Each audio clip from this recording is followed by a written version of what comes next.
March is Colorectal Cancer Awareness Month, and with cases on the rise, especially in adults under 50, the conversation around screening is more important than ever. So joining us now is Dr. Ben Kulo, colorectal surgeon at St. Luke's, to share the latest guidelines for staying safe. Thank you so much for being here. Yeah, I appreciate it. Thank you. Obviously, a very important conversation. So kind of break it down for us. How prevalent is colorectal cancer? Well, I think it's important to know that we think about lots of different types of cancers, that colon cancer is actually, depending on the source you look at, becoming the #1 leading cause of death of all cancer types. Wow.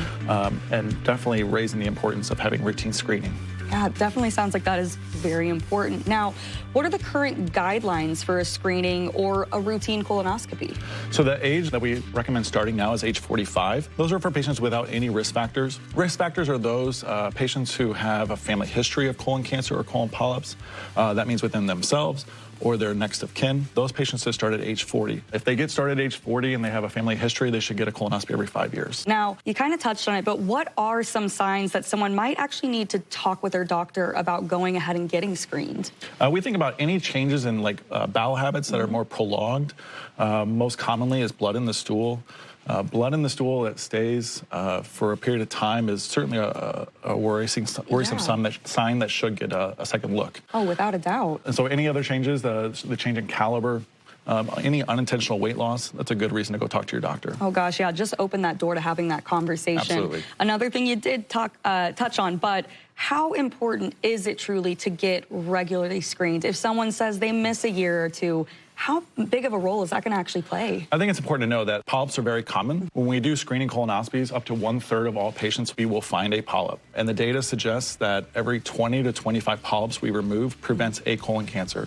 Wow. And so you can imagine we routinely do a lot of colonoscopies every day. Probably means we prevent a cancer once a week.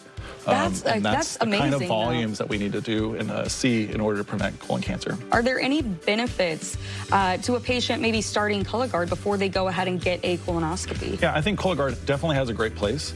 The important things to know about Cologuard is it's very good at detecting if you do have a cancer. So if the Cologuard response comes back yes, it's not saying that you absolutely have a cancer, but it's trying to make sure that they don't miss anything. Yeah. And so, if you have a positive Cologuard, you have to get a colonoscopy. The test is screaming that you need to get a second look.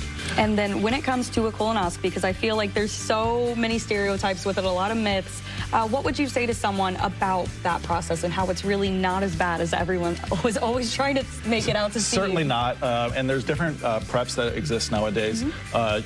There's even all pill kinds if you want to do that. I don't think you should make that be the reason that you don't want to have your colonoscopy. Yeah, very, very important, especially like we said, March is Colorectal Cancer Awareness Month. So thank you so much for just taking the time to talk with us about this and just sharing how important it is in the current guidelines. Yeah, I really, really appreciate it. Thank you. Absolutely, thank you. Yeah. Well, guys, for more information, you can visit stlukeskc.org/GI cancer. All right, coming